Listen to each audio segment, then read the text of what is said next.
Yeah, we bet me at the AFA 0551 599 933 0551 599 933. Yansabe come na yakenkan at the amount, and then some outdoor delve with delve deeper into at least 3 things, and then the 1 cedi dumso tax, and they omanpening at the abba.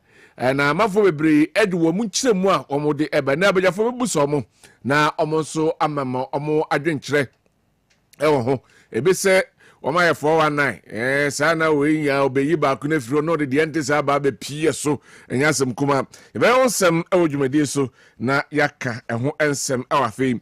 Ghana Registered Nurses and Midwives Association say womo ede womo enade egu womo nya dwuma because condition of service no besin ne womo ekogdi hu enkomo ewie yese aban be implemente oso mpem obsi omu aban mu womo enti ombe kira ma aban kafia kakra bi womo enko adwuma na yahwese doctors no ebetimi aye adwuma ehun nsem wo ha yete se ene court high court ahye se ene ka womo enko omso omonte kura omonte se court kura ede aye interrogatory ayi abase womo enko adwuma eno ehun ensem enso ewa ha ora Ken Ofori ata ene the office of the special prosecutor say was signed in akwa to red alert ene Interpol for ehwe no na womo emfanemra na uko BBC nomine Al Jazeera nomine other international media na papedia na yebo ne yakase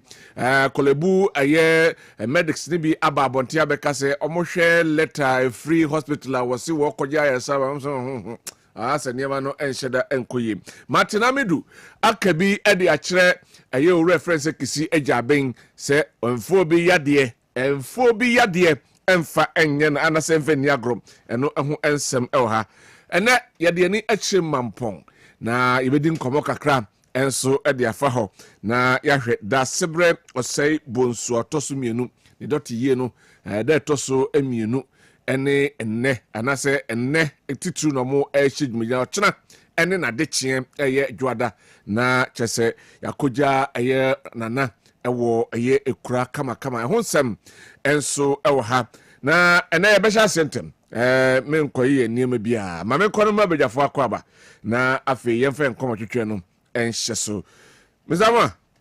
Good morning. Hey, maybe Diano. No. Good evening. Good evening. I try to pass. I am come morning. Still morning. Number Jomoko de.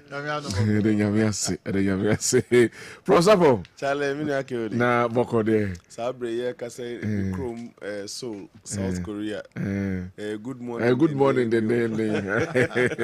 God is so wonderful. That's right. Sabre, I did 5 a.m. Oh, okay. On Sunday morning. Just only there. Only there 9 hours. Oh, okay. Good morning, dear. And no. Maybe I'm more South Korea. Anyway, Mr. Two. Na boko de. Jabo dia na. Ede nyamiase. Yabande ni aba. Abani about. That's right.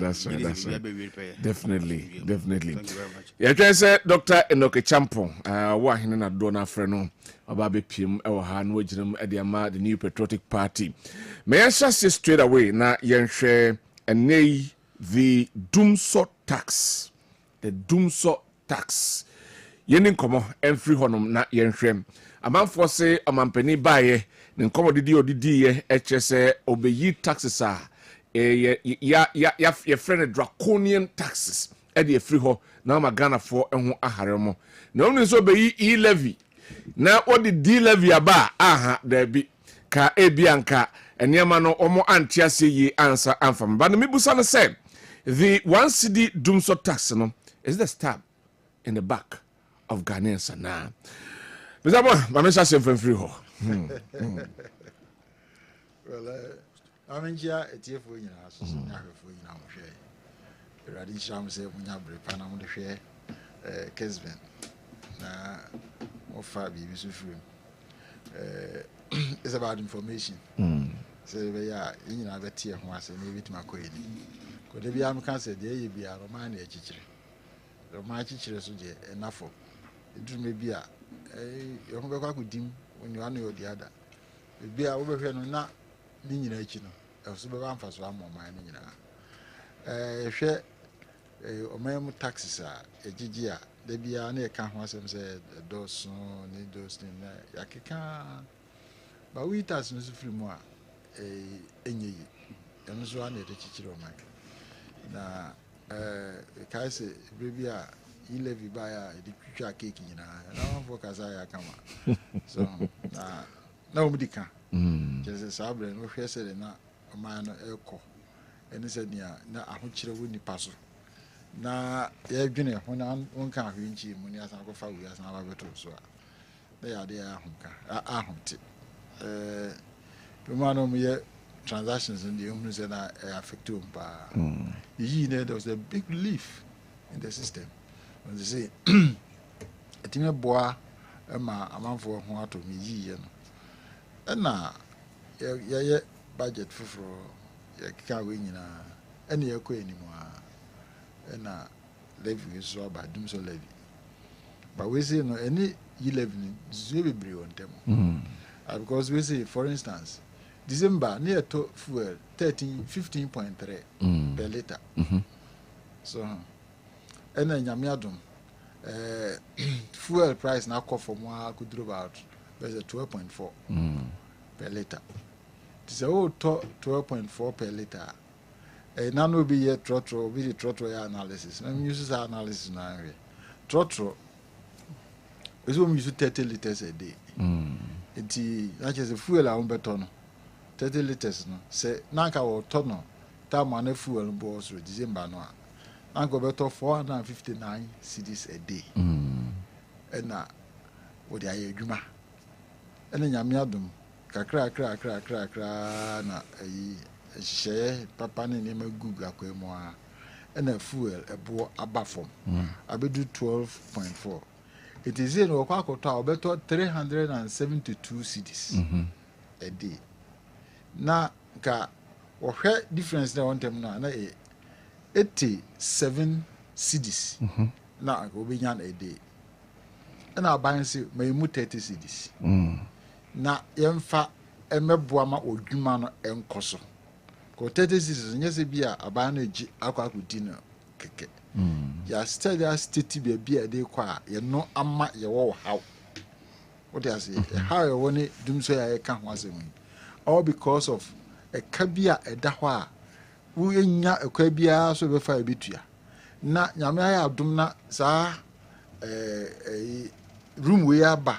Na se yesi yim famu 57 cities. Na me 30.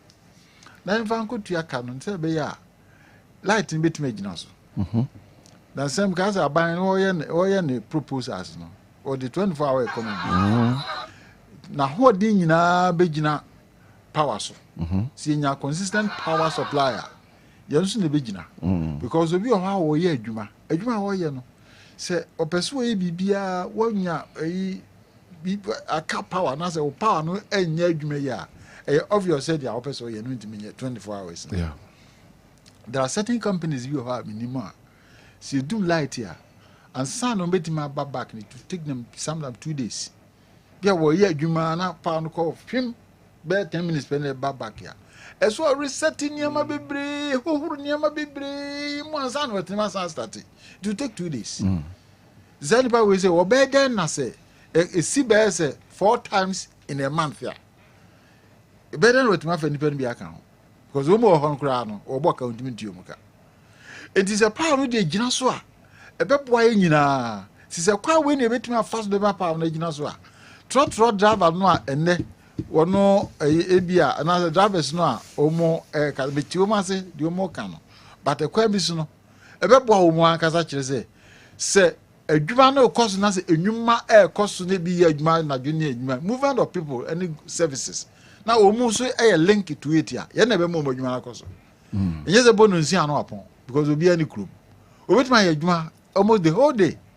The whole 24 hours no obetima ye adwuma. Ye no betimi ama ono so na katua no na se nya wonya no akosoro. Ndi anyina ye moa eduru me bia se ye mu bi etimi ekum ye ho anaze etimi sacrifice ne etimi hihye o man ye ne etimi boa ye ne ankasa because we abapa ne ye dua no odua ne ya eso ba aba no seed na ye dua ne ya ebenya abapa efiri.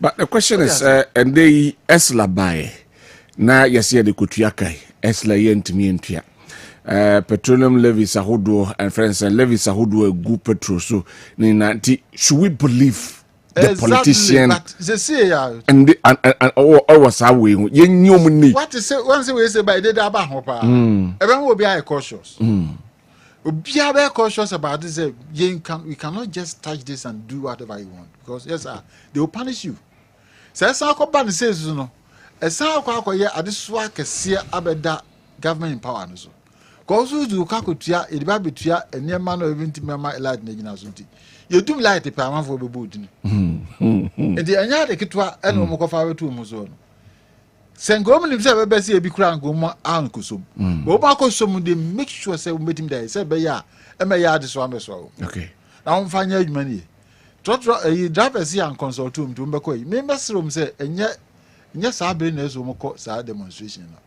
cause ya consult a ye no nkire say ye ntimi no trans na nkire mu bi twam and we won't just na omo come to terms of at least so when be who dance here they can tell say they are now they can tell say they are now winning instead of losing the drivers yes because what time me say me use fuel be say almost 200,000 a month na 15 a you know 15 cedis per liter just say ubeto fuel nyina wie na chese na de obenya na yi na chese unya hwe so sende abase na say ebetima man fuel no eso ate ana sika nam de cotton eso bete ama menya room a metimi da ya de fofo obi aso use fuel no bi say wo kwa akra na say wo feel a we say emu ohra kakra nti wo be kwa ba na kakra o we da say first wo gina fuel na akwa cotton na yam sisi enti ni nyina ya de ma ebetimi aboy na ade we say so nyame adom say the city no enema projections no a abeto zesi a no enya na dey wonder especially where say fuel no a deregulation we understand they say about from about $64 per barrel $6 so about averaging about 10.5 okay okan mi enu bomu a ama etim abo no about from ebitum about from more because me hu say sa apart from good niema abano ya ema sidi ni gina no sa o hwe gold board amudi aba ene hwe na me kan yi bi ha sa o hwe within this short period within that 5 months no gold yetima stream mainstream ni mu a etima export ko a e do so sin 5 e do so sin 2023 nyina eton e do so sin 2023 I think it was about 30 tons. They say we are around 40 something. 41.5. Yes. 2024 it was 64 tons. Within 4 months, now 5 months, you're 41. What does it tell you? It tells you say within the next 2 months, not 3 months, you bet me a BT the whole year they went on 2024. Because your team stimuli they na ma they never for the money. Until you enough dollars here, a bit me a back. You see that me see no why then. All right. You know pa ho a sa international na ma eken sa Trump no money when him try say o because our economy no dey akwa na akwa consumption economy number be and they were exporting their labor to get their goods now Trump say one tiase he wants to use his own people to produce their goods and akofa sa ntoko ya ba no the idea e be gina che the nyina betima boy nti why we strike while the iron is hot ya nya opportunity amo men nyina nyusu na ntimi fantiti sa e ka we say nyina na ntimi moai na o man no ko no many di here e nyina be di here dey be ma dey say no but I say my member I don't know go prof so No problem. my member Franco na minti once I am a prof yes Kodi Bichia Kessben na California TV na the Kamamenchia His Excellency the President of the Republic John Dramani Mahama His Excellency na menchia Chairman Brigade Council of States member Western North Region na machia honorable Johnny Osekofi odini juma kwa menkroma su apon ni mo pani kwakuwa sante oyefitani wasafo onso so ofia mentimi chiado me chiano pa kawodi one cedi levy I to fuel so no I think say necessary but friends necessary evil I think say ya need driver for no be ya adwen say be to de obi asuruto say be sikafo omo wo yema mukura asuruto na nye to ne de America ne say to ayitu ya na America o say to na America was to ya de ahun proud to even the you be implemented this 2-way ground na fuel na reduce by I think 7.5%. And me ho hare kakra he no me ho hare kakra say resu you must enter cars castle ya teso avedi say must mo de force the 50% say fuel no conform and na catch your ma driver force and common reduce prices by 15% and na be mo ye na be mo so ye and it went further down by 7.5% be one sana sa one city levy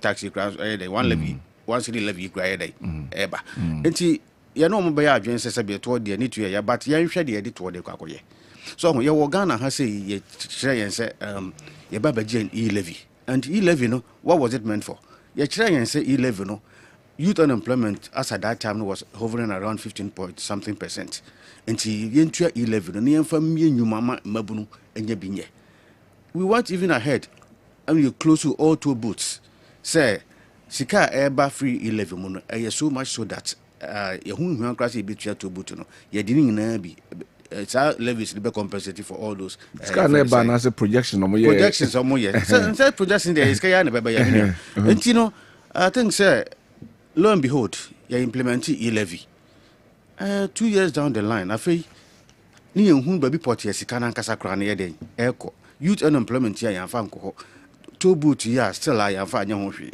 enti we and we abana sisudua say all the doom so no nyina so enmisem say doom so disruptive activities bebree because anyina munkania abeka ye ho nipa ho eni hu a wo ye hwe enye ene ye phone kra doom within 10 minutes kra no na akoye bibi wo ho na kantema o company enti no ye be sre a driver for ni omo to fuel especially commercial drivers ni private car owners no I think say have you kakra but yen nyini ye trim na yen fa ma ban na yen hold aban accountable because say omoye the estimates na say projections na sika aban benyana is hovering around 5.6 billion Ghana cedis a year and I think say the government will do us a lot of good so obekache say even e can da ho ye 3.7 billion dollars no ebia ye ma ye ho 3-4 years a yebetimi ayedai yebetimi tua says Canan ye dey bad it will take us somewhere around 6 to 7 years yes all right and then yebetimi tua yeah so 3.7 billion but ye mon pa ye say dollar den hwe da bia na ne pieto ntwanwea say de atwanwea e ba na sa na cedi ni sore sa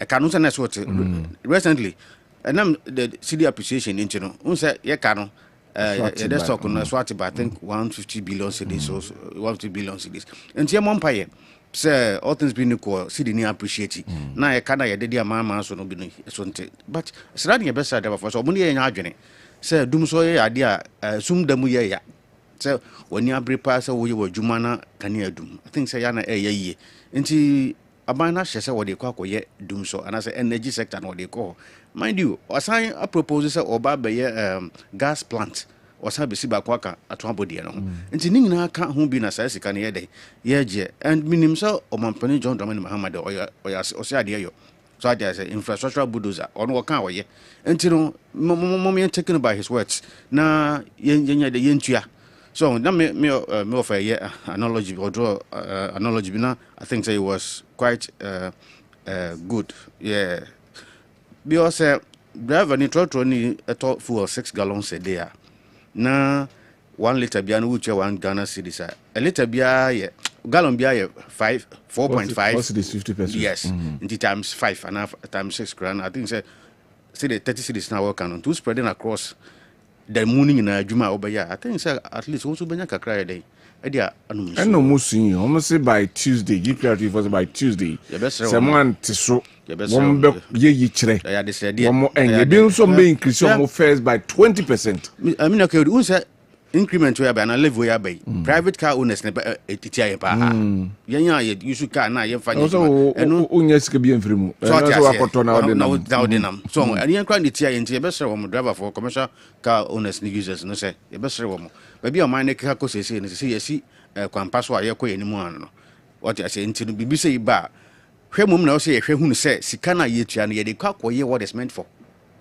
so what you say na say bi enko end up in obi say bibi botom ebi mfa nko han aeroplane mu enware ewie mu so ati ase ebi mu so mfa nko toto kasa kase enam na yemfa sika na yetua no yemfa ni dwuma wo se se ne fata I think ebene omo no ebe ya to some extent but yenhwe benefits or money being as a result of paying this tax.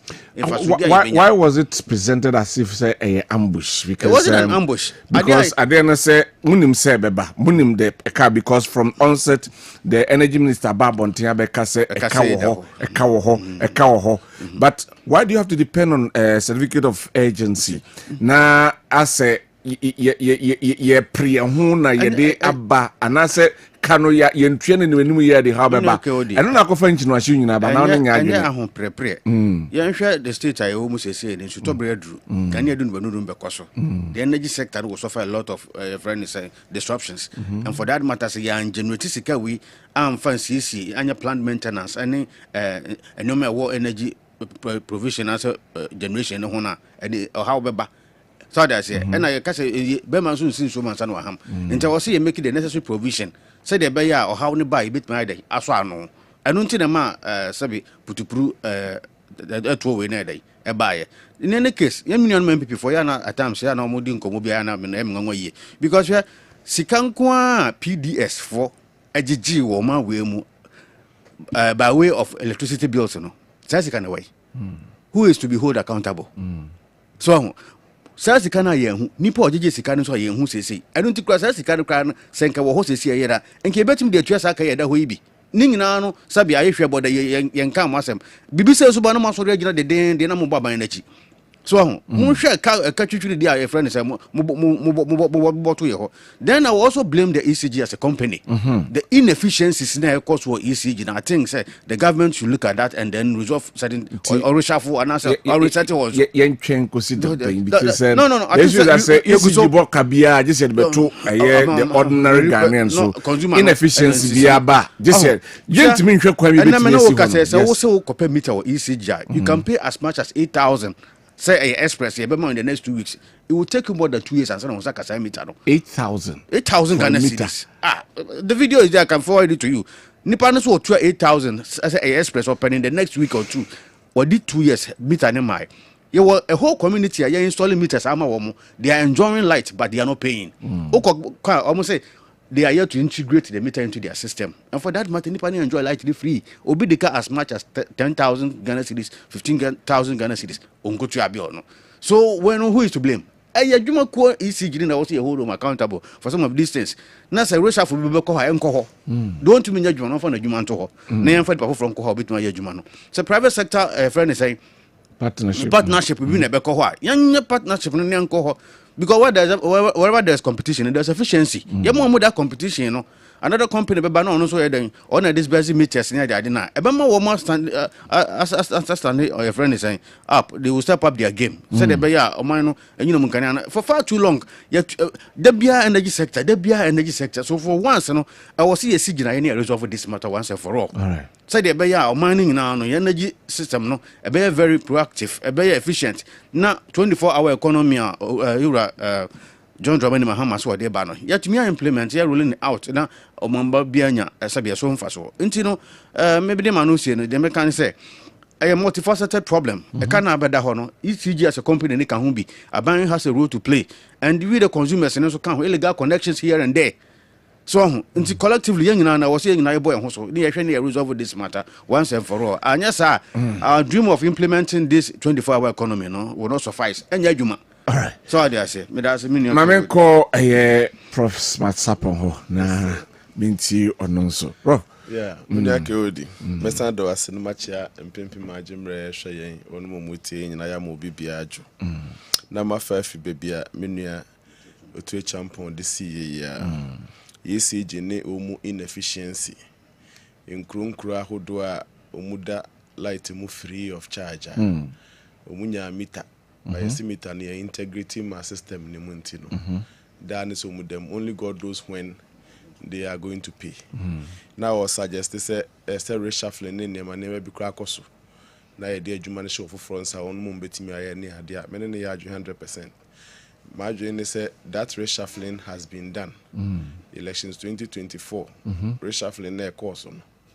Now it was to substitute for this is a legacy problem. I will watch it. Me found a so from 92 Grady and California light like free of charge. It was part of the excitement in the system. And then the light the amount of repair it was regularized along the line, but be break more 50 whole banoas our inefficiency has existed. This is started work and year on year the recent reshuffling na yaye and America until them hadwin me say KOD anka new energy minister no about near year kan nyina hye na se no say oba beboa na solve our problem we ye nyina nim say our problem we solve ya ye benya sika aboro so ye tire solve. Oh yes ye benya sika aboro so unim electricity and common na ye bonu ni asechere ni asechere ne say anopa fumeswafo abegina kwan no mu pekafo drivers for create me di bu omo kwan say 5 cedi ko timi ka 10 cedi enso nipa na bu kwan ho mu fom kura akwa kotenem senior na akoba be ka chem say bibi say waboka that is the analogy everybody should understand. Energy no enso to aduane na ye ton na ye fa energy no enso to unua na na obije enso to enti say energy sector e banko mobia mu a ya na me hu se ne ye boss ankomo nifa me ya na me hu ne pese no it tells us say yen as human beings na ye tell my mu no ya gia to mu say lazy minded people ye ready say ye be because I mean what all due respect to Minia Jinapo ejuma pa e de man so omra meye and said the inefficiencies in the system no omra no me resolve that is work. Oh, Kwabena, the na ye adwuma. Say akafo. Ya fa so na beda adwuma no no ahwe nkratam se nkrofo de kan ti ukwakoje. Ana say wo hwe nkratam wie no wo de akafo list na to nchen. Na wonu mo mutu aka de bia no. Wasan atam to ofofro de atom so muntua never. The na ye adwuma. Oh, na say me da kra metimi impose new taxes for people to adi. Yeah. The assumption that a man for adwene ye omo say yegigis no na say di kotua kana ye ho be han yen Ghana be firi ho Kwabena wadwene ye osa da bi because container ye konsuo ni gumu no enyunu etu pa mo me anyeje yentam 10 million fanto gallon bia so to gallon ba ko bia ye je 10 million na 20 million ye fa nyenje fundamentally the energy sector will still keep leaking. One ma umuntu light bill kuma ye. In fact, ECG for now record say 40% of the energy they receive no occur into transmission losses. A free baby enua enua enkodu baby aye de kwakoton no na mu 40% ko. Almost half. Yes, I thought that be almost say 30%. I thought almost say it keeps fluctuating, but the average we have been told is 40%. Eko e besi den na so nya sika kotua ka e ka no so utua 100% no aduane na maame no ya no ni nyina na odua wo odin mu ntu de utua ni nyina wo befa ko wo befa e na ade kodu bebi e ton no na dwemo no aduane na akofa na yedu akansia you are not thinking of solving that particular problem. Ekwa befa so aduane no edu ni nyina ba kodu dwonim homa amanfo abeto no enu nyanye minu agina po dadwene o sa shortfall na eba ohodo aboa no ama na be ye kantimi sa de to ama momunko tuana. So you believe said that's not the way to go. Paying paying taxes any sa nkomo na ye Canadian. I think say me need problem with taxation as such, but the explanations and the name and amono. Imagine me say we are rather beating around the bush. As someone one kasa da ho, as someone ne say yempe kwa ye befa so transmission losses. Ghana ye besia no. Ye sia no a 40 bi 100 ne enu amaye no. Sa 40 na ekokwa na yen bibia fa no. Ya je abeka ho. If you receive all the 100 and you sell all the 100, oh moka because we're doing now on medical akacho say black up na. Enso to. Enso to. Amafo gusuda. Good. Enso da wa boka. Na black up na. The second part ne say 60% na fetim bedu ujomu no.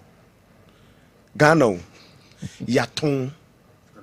Enso emu 30% sika ne yensa aka. By their own records, only about 50% revenue is able to be mobilized from what they sell. Ti ya 40% no. Ya hwere eno de amedu aton ya bia hokra. Now 60 na aka no so. Ya ton. Eno so half ko. Ya ton. Ya ton ma sound. But revenue collection no, etimi gigi mu 50% per 30 no, etimi gigi 60 no, etimi gigi mu 30. Brakaba, you don't think this is a way rather ye juma yes energy minister be? Of course yes. Na se we wo ho. Na himache sa na jonso a moko parliament ni ebeda so re say eno na ya eno na be ma conversation about krom no. Eno ma conversation about krom no. And who tells you? And the president na waka chem say ye gigi we nyina na edukotua ye ho be ha. No. Ye gu so nyunu 40 ni gu. Ya ton so ye ntimi so nye jene so gu so koso. Ye be konso egu kentemu say ya bla bla bla. Republic of Ghana. Enti mesre adwuma wo ho. Enu nti ne aye reshuffling yi. Mo some be business as usual there. Some of us will be extremely disappointed in you. Extremely disappointed in you. Mitua me light bill. Me kra me the end there prepaid. Me ma anto ngusu na edum a ebedum. You get it? Ma anto ngusu na na edum sisi ebedum. Ade ne yetimi nyini nyina prepaid. Na ye ho hare yen. Back up me na sabio anyone mintimi na sumu and asem fan say me light dum a me ni option I have to buy because the whole thing is on my phone here. Me kra de me no obi ebedum asa me esa na me hu. Edu 5 cedi na e ko 1 cedi na me hu. Esa me togu so. Me no personally wasan soa individual burden e de atome me so because kai yi me tobi said na me ni oto champon kan enye 1 cedi a abade ato so nti na meka se me nko adwuma bio ana mefa form free me fia ba adwuma but I use 150 liters every week 150 liters every week. I use 75 liters and 75 liters. Okay. Me feel back be 75 liters. Was I feeling that was 75 for the 7 days. There me used to pick up. Trotro for no so dear be almost around the same thing. Trotro for is about 600 liters a week. But I use 150 liters a week. What it means in say minka being shame no. Say me 600 Ghana cedi every month. Me dear me to me like be prepaid current me dear no cry there me ni option. And you be na me try na bill me like to do my doom. Me na me tua na sa nema mo kan nyina no me nka ho. Transmission losses anya madwuma ne say me kwa kwa transmission reba illegal connection ensin saponi bi afie. Saponi dia illegal connection. Na yento me salary my mean starting free ho. Okay. Afi if you say no muma 10% salary increment. The expected average was about 25%. In Chechemu ye ba ye nyina nim sa ban fofora ba ne ade we kept quiet we took 10%. 10% no ya side 600 Ghana cedi aba betie free sa ayinim ya ena energy hono ankasa na ye kan ye ne nso no ye di kan te 14%. 14.75% okay ya energy hono a enti manya impression be say the same explanation is given over the years, over the period, things doesn't get better. In su ninkania explanation corner. Muntia ni enfanya ne better. Oh, mutia. Asam kroya. Ya better. Well, enti Kwabena, Ofa law nankasa makame comments in na let's reference to the law ankasa na say. So mbeka ne ye ache yen munka ne ye nchen. E wo krom say 1 cedi. E na ye de atoso. But me kind the Energy Sector Levies Amendment Bill 2025. A bill entitled Energy Sector blah blah blah blah.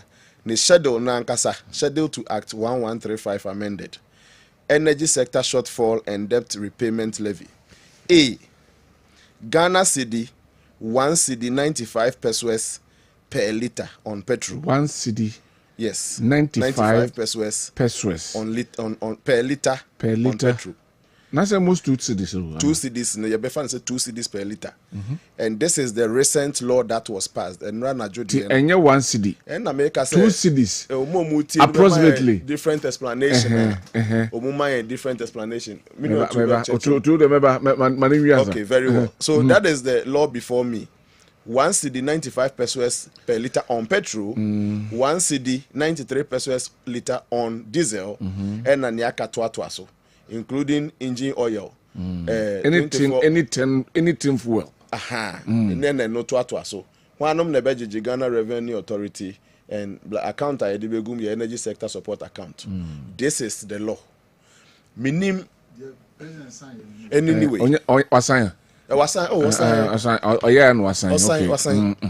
Enti minim say mini otu champo bema me na person come after na me man na yere bia na me yan ma ba na me owa he no during the budget, you know, the 95 pesos then came was absorbed. Okay. So the recent tax by president essentially with the 1 cedi. 1 cedi. Enti I'll get understanding say. Oh, no, 190. Me imagine you me say. We are, you know, the imagine you say be a 95 no. Yeah, they account 1 cedi no. E makoye 195. Who say 195 no was part of it. And fuel net bar sa friend saying reduction here recently no. But 1 cedi and no and the recent yes the recent 1 year the parliament. That is the one. All right. No, we didn't know what that 95 in there was. And that's the way the Abba for free. You're saying. And the American say, no, in Chimuni, the American, no, margin say they have added the 95. Yeah, meaning you have to force in by parliament. No, or the kind of 95 pesos. Ebeto petrol. So, enti afia we muano. Yenya yatumu sa 90 cedi 95 pesos no dada. Enti na margin say 1 cedi abeka ho. Enti say ye kabo mu a bosume num yimu nko ano yato petrol so anasa band ne dia to so 2 cedis. Okay. And on the addition we are fine. Through the budget now we be film no 95 no. I said through the budget no 95 pesos better petrol so. Enti minim se no emra bia na emra bia mata ho. Na fe no mayemra. E no waka bomu ana anase se no wo ho. E na we nsu wo ho a me de ubisa me from my fair objective point of view no. O maka 95 pesos no. Any 1 cedi na bom. Obi a mema menchemu fufuro bi a sa na me de ma adwene be ye. But then I'll be extremely surprised say budget nenso tax bi a de ba ye bia a law was amended to take effect. And a way so fresh law nso aba and also if you create this confusion me humu a me kan me hu idie. Anyway, because Esla so ho. Esla has not been added to this. And also wo ho no that petrol chrono. So in effect 14 pesos bi susu wo ho. Yes. So in effect no petrol ne nko ano. Within 4 months year 5 months year no. Petrol nko anya excess of 2 cedi. Aban imposed tax on it. Na ma mention ni enti am interested. Na me interested ni say. Na me offer cracker. Exchange rate. A nearby way in some. All your energy as a buying ain't mean yet to control the exchange rate. In fact, all the abeyance of Mexico be $, and gold board there born home in that regard.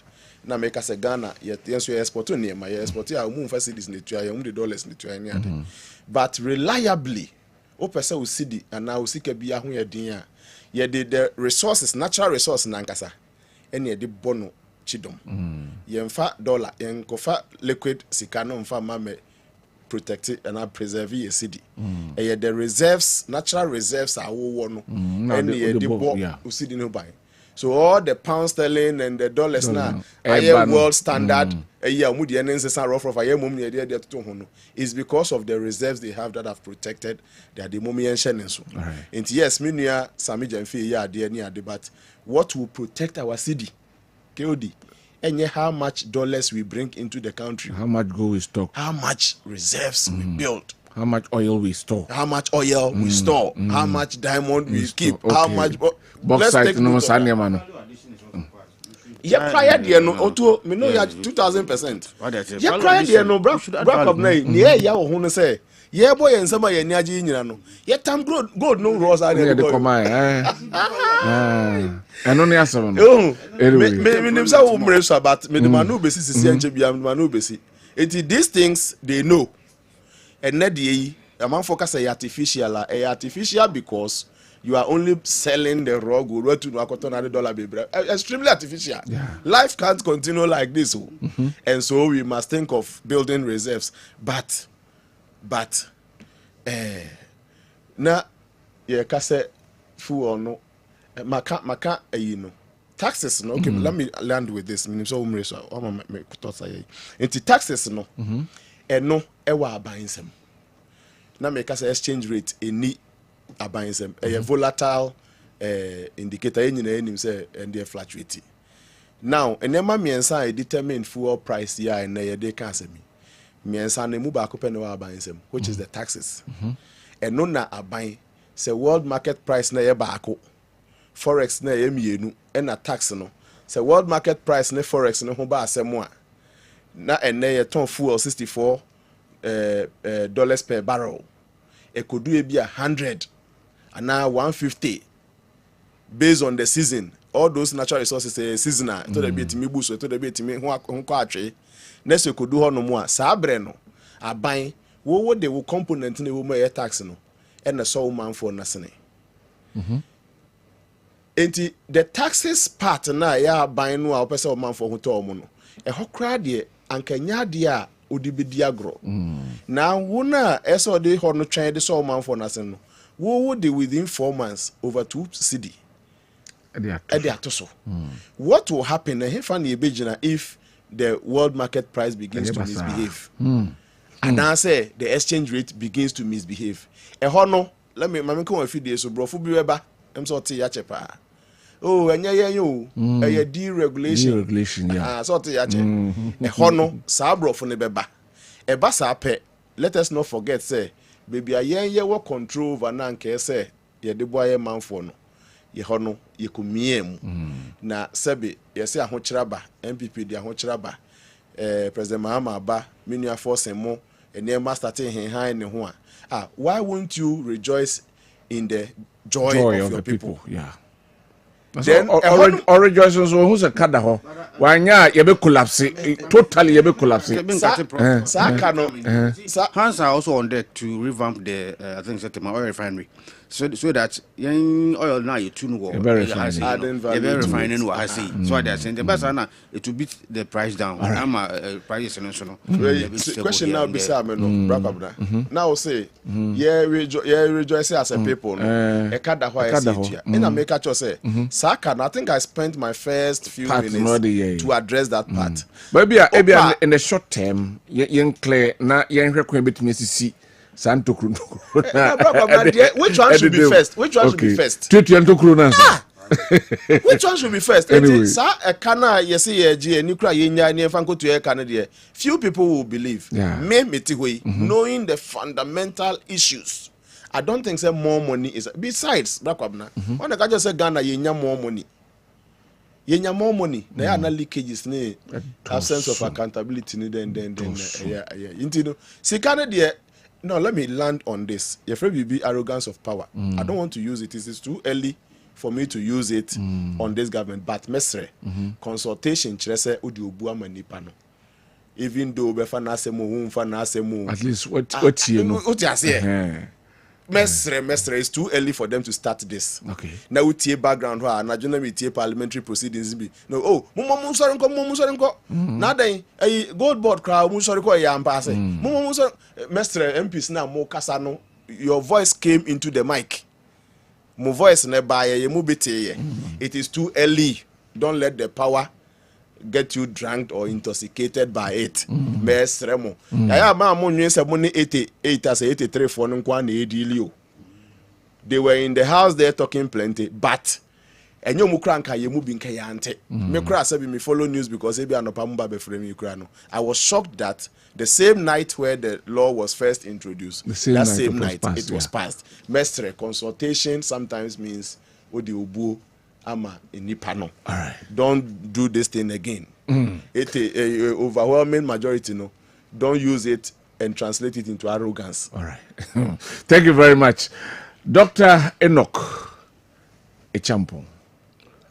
Good evening. Good evening. Now where? Christ in Timmy Adeshe. My anxious entry in free now. This doomso tax. Yeah. Abang Ediaba. All in the name say a nay a ka many enemy say yam baby anya. Yebe collapse kra enti momwa na 1 cedi per liter de kapetre swatete na yemfa mo aban na wonyi kan free ho kewe di me da se wan kasa we host wa wadwene ye ose ho mpache musam kwese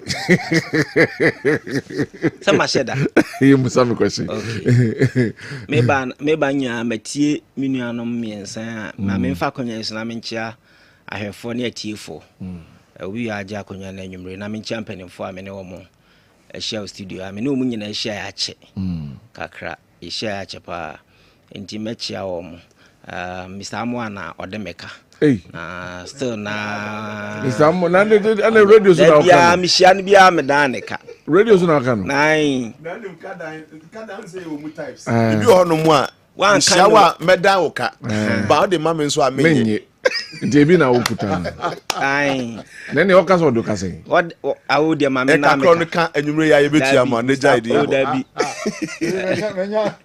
Ai ka enwumre ya ye betua. Enwumre ya ye betua. Enti me chia obi bia wo hwe enwumre na ya ba asem no so. Keodi si ade ba kwa ya na ha adwene ne se ye mu bebre no. Eya yenye consistent wo ye ne o ma bi mu. Enka mesre se enka production team no wo mo archives videos a enka mene Frank Baha me aminu Frank otu champion ya o studio ha ya o studio ha na lawyer Ohini Jan any host yen about levy and sema Frank kan fa ho say aban so insensitive to the ordinary Ghanaian. Nanka omomo mene no studio he ya mame nkama sem o kasa me yedin Frank yedin na nkama sem meet you doc pacho yedin meet you Frank see okay 2015 KOD Ebrana President Mahama etiabem or say, and I want to quote him verbatim, if you want to enjoy stable power, pay more. You must be ready to pay more. 2015, Ebra no peso or moto a electricity bill. These were his words, not me. Or two movie and Saturn John Jinapo, a deputy minister. Dr. Kwabena Owusu, no ye energy minister. Omo shebo se yem penema omuntum na omutuma oma deadline se dum so ebetwa and President Mahama so de na anutum say if you want to enjoy sustainable and stable power you must be ready to pay more yetum omu wiye no ekosi say to the extent say Dr. Kwabena Owusu ma deadline na resign here me mad yesi penyon na me dia besi ni yesi so enti this is their track record now omo ewini 2024 election on 7th January uti energy minister yi so uti so ma say Ghana ye energy reserve ni ye power ni fuel nyina be di 5 days. Anga 5 days. Okay, I say 5 hours. 5 hours. Me da simple me kra de mama ni bi. 5 hours. Ghana nyina ye be shut down. He was laying foundation. Say ne be ye ne ye ba be pie sa asem we so ne. Enti na opese or prepare the minds of Ghanaians. 5 hours no man no. Mpacho Ghana yakoto tasha down. How many months ni? Enya nwanwa. Say on 7th January at 1:33 p.m. on Joy News. Eno kan sa asem no. After 5 months yakoto tasha down na. 2 weeks ago.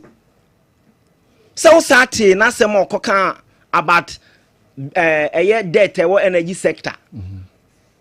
Say eno no come days or say have something 2.6 days bio. Say ye ntua ye kana ye be say nya total shutdown. Sa ne o man nyina na o mo prepare grounds na man konfo age atomu say energy sector no enye kra na ye ni light ye ni ahoden. Say ne be ye o mo de to ofoforo beba. Pam no mo de aba. Frank ya minua Frank ya me sa refer ni bio. There be me making reference. Last month me no share about this energy sector ya offer Kofi Apia the host yen. About energy issue ya. So be kaya. I predicted they say I am not a prophet, neither am I a sayer.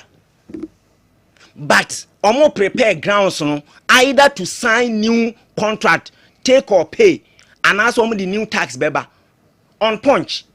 Frank defended catch them say da NC and they also tell na no asesa ni refi 1 month muani 1 month muani the same station on punch. Ti who say something properly orchestrated and I say plan normal orchestrated. Papepe because me say energy sector aban be na abeto a ekeni ho bisa won say 8 years NPP was in na ekeni ho and they say you friends IPP for you omujo musika ebi as one and some person mu crash shut down. They also busa ho say ye dey na NDC nkwa ba ye sa ne o man na afi na eba. It's all about negotiation skills. Ti yen koso ne kan go there be I was on manage situation na mama me say 2015 omo kan say if President Mahama Naka say if you want to pay enjoy electricity be ready to pay more no ye tua ye no dum so and dey ana into omo track record no. Now let's come to the real situation on the ground.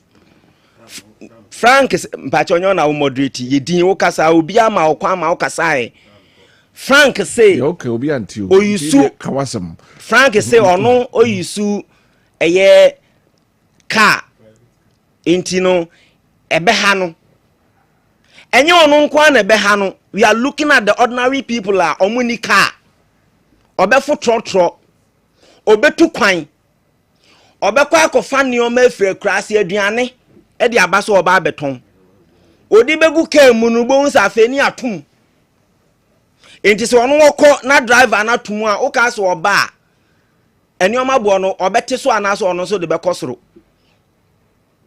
enti ho na o se ye de ya dwene ko na nya private cars ni ade no etua no.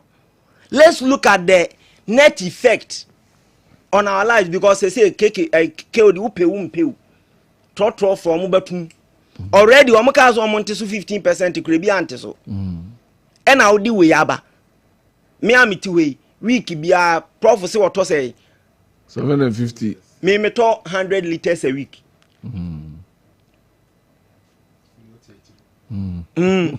ebi o hono eya na metu kwan say me call long journey ni ade dia be say man call long journey dia 50 liters to me di mitwa a week 50 liters bet me di mi atwa ebi okra say man call ba bia akra ebi o hono ma auto 50 liters na etimi do call the following week mo e bia midweek ni mu na afeji say auto open up aha enti yen me say me to 50 liters na me tua 50 cedis a me hu how amesi use no but trotro driver no okoye sales taxi driver obeye sales amane car owner spare parts so yente so all other items yente so enti afi ono so be pass it on to the final consumer levy say na ne board dene enti ye kan ya e demonize government no and the records are here to for everybody to see me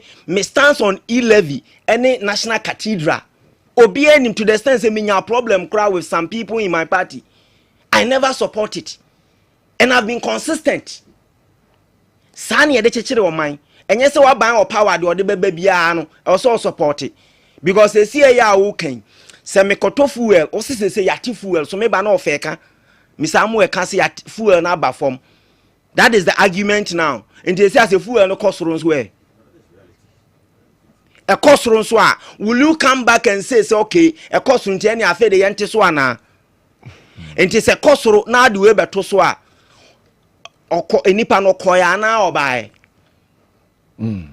ke o this one enti yenhwe media me say eye NDC for suban say wo say wo be yi levy free ho where you betting tax levy and you will be an betray opa na obetua levy betting tax me say 100% kra me ntwa bi da because me ntwa bet da but fuel wo cow uni cow asunsun sanso no wo benya bi wo konkro ni bi wo ha o makwan ye ebinum yusu moto ene de ye okada ye fa wo mo ebinum yusu pragya wo farming communities na baby amfuo no on cars ntimi nkonti omo de omo frɛ no abobo ya tricycle omo de call forest na no no ma kofa board e de abakrom ansa no ma lodu abegu kiemu de aba sanko amfuo ni nyina fe ni nyina abo be ye dene ho na o se ye nyina ye de ya dwene kɔ enti se uyi levy free ho na kofa 1 cedi 95 pesos e de to liter bia so a check it driver na enwumere okoye sales amane car owner Uber driver say ni nyina abo be kosoro into the real issue ni nya de ye keka no yenhwe the ordinary me say me pa and mean so AC na me fuel consumption an kofo ma na meboa aha and mean so AC ye bebie ye windows enti menya ewe a me manage. How about Uber driver, taxi driver, care driver na ono de or ye adwuma koye sales and also we enti Ghana for say otna trotrum no ka kire o say ye the one see the ato letter so enti watuma ankokon tokwa because ono so o yire wo ma e wo se oye sales no nya bi nso hwefie say wo hwe na untimi anu anante anyway oh mami nwie mami face ye face mami enti na Frank na o ka peta no na moderate program na ye na face mami enti say NDC ni Frank ti wey o defend you but off camera o be wi abeka kire o say ni omode aba ne nye NDC for no bebre mpanimfo no omotete TV so kasa no ni ha adwene se omunyina ofu coupons from Goyle omunyina ofu coupons enti wo no omunto fuel but obeba abeka kire wo ordinary Ghanaian ne say enya hwe yemfa enkosi da ben waje 14.5% during we budget e dia to energy mu the same reason om de mayo say inefficiencies we ECG no om de ka ho enti om utum no manya sika enti se sia no om tum no 14.5% no sika se no matimi generate over the period se no om de akotua na se na aka watimi ahwe nipa ni ma to light bill mu 14.5% after 2 months what's about the one cedi abeto per liter so then we be catch say you are there for the ordinary people nti mesre So wo trotro for taxi. Na ne bo no cost na ntimi anante. Na wo wie nso ano ahwe kokromoti ba bia wo to wa ba Thank you very much. Thank you very much, Dr. Enoki Champong. On frau na dey. Mama na mama otu mama it's about 2 minutes bina. You won't come in. You won't come in. Let me. In fact, I moderate the show. You leave that part for me. All right. Let's be realistic for once. Yeah. Time in a go na levy or na affected few people and not all Ghanaians. You know. Na petrol boy say it was hovering around 14.7 a liter. And then know a liter of fuel. Say it went down as a friend say 11 cedis. It became 11.77 a liter. So what I say, Star Oil, it was around 11.77. And in there, say 11.77 per liter. Now you the 1.95 pesos. Sorry. Atuswa. Can you hear? And yet 12.7. Na make say mo ya komu haria. So dey na besi. Yati sui. Na nka ma ye ho atoye. Minia okay. I don't know what 14 point something. And na tiba say 11. Na kwa 12. It is still a friend is saying minimal as compared to 14. Na say by 11. Na say cost am for be kasa still because what me at we cannot stop people from complaining because it's what we are area. So what I say, but the me can say et one yetu ano ne botai ne say dia ne di to de kwakoye. And minia he shouldn't try to be holier than the pope. Mo bless na Petro ye say. Na Petro kana yetumi to. Trotro for ye come myself no Petro no mutumi to. And then nana your friend is say John Dramani Mahama Adawe my his excellency. Atete no maso kaka ne mabo ma ne ma ekona nimu a. Oba be gina pa fidi so na sebe otu futu gu nkrofo ani. Men yes ade no. All right. Thank you very much. Na my intro no. Yes. Yes.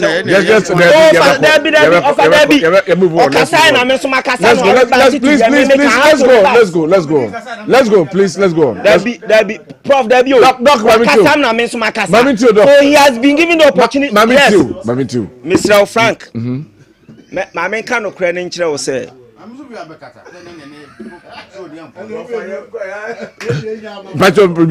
Within a minute, you mami. Move on. There be who carry. Move on, no. Anyway, my main kind messages na fe yen twaso. Ewa hanom na yenko. We essay from phobia oboase tutuka. The 1 city doomsday tax of John Dramani Mahama will send them to opposition very soon because the NDC and John Dramani Mahama campaign against the e-levy in the country. Shame on them. Ono phobia oboase tutuka the way abraham. Good evening, Kodi. I'm Solomon Jagri from Kunsu. Which one will hold? E-levy was introduced to fix roads. Are the roads fixed? Dunso levy to solve Dunso. Will Dunso be solved? Yes. Yet to answer. But I'll say yes. Anyway, ono there or the abraham okay. I'll say good evening. Nobody is above the law. So Ken Oforiatta must come and clear himself if only he knows he's innocent. Again, 1 city D-levy is a sacrifice to solve those or not to make anybody rich like E-levy. His Excellency must bring back the road toll. I think he should have considered that one first before the D-levy. All right, Odiano. If I'm buying a liter of fuel for 11 cities today, we used to be 17 cities on the MPP, that's 6 cities money saved, and I gave 1 city to JDM to pay the debt of the mess MPP government incurred. There is nothing wrong with that. At least I will still have 5 cities. Let us support what President Mahama is doing. Sir Kabis Oniwa Dubiase and Odiwe Abraham and Ne Enyumrei. Good evening, Kyori. The government has no justification to impose levy whatsoever because of the reduction of fuel prices. The world price of fuel is hovering around $60 a barrel and can go up any moment. This suggests that the city dollar rate has no bearing on the fuel price. All commercial drivers should park their cars if the government fails to rescind his decision. What policy have you implemented to alleviate the hardship of Ghanaians you touted when looking for power before burdening us with taxes? Are Ghanaians okay now? Nana Mwako Ewe here and all the way a brain. Hello, good evening, Kyori. I'm watching you live from Senegal. My regards to your panel. My name is John Ato Asan. Please, Kyori, I beg His Excellency John Dramani Mahama and NDC that they must be very careful about this taxes because MPP would take advantage of that. So His Excellency John Dramani Mahama must simply take them on. I think that this is what Ghanaians are looking for. All right. Nidia Enonom Baroski, Ewo Asichirwa, say MPP Media Peter, Ghanaians should tight their belts to embrace ourselves for more taxes from this current administration because road tolls is in the offering. We have sold our color TV for black and white. And also, in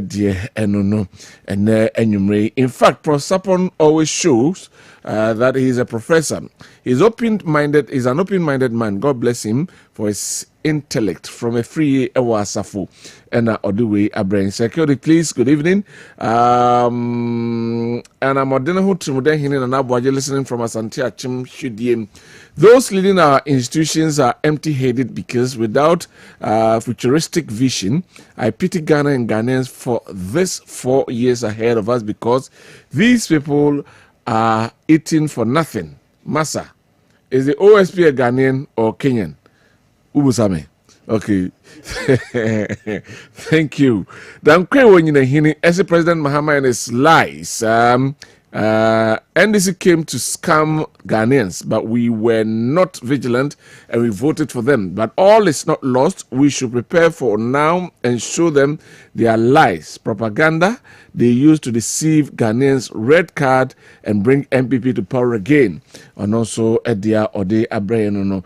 We say all revoked appointment of newly recruited teachers have been given directive to all regional directors to continue all the halted process. We thank President John Dramani Mahama and the Minister of Education. This is from a concerned newly recruited teacher in Ghana. All right. Good evening, Kyodi. Say the politicians kill us always. Defend the undefendable, the indefendable, pay more and enjoy light, and it was not working. Kwachi Edward Nasa of Ejeso Domiabra, and also Edie Enonom. Good evening, Kyoriam Okain from Senate West District from Bantama. D-Levy will hurt drivers and passengers. One city is in the pocket change. This government criticized MPP taxes, but retain old taxes would have been better. St. George's silence on these issues is telling. He's a talkative. Okay. No part the same thing or the buy. I'm Peter Nyakon from Asin and Do. Problems we had are we are collecting direct taxes because we are taxing indirect taxes. That brings hardship to the nation. Fewer are paying, or few people are paying for, and they are suffering because workers are paying 30% of their salary. This makes workers suffer. Okay.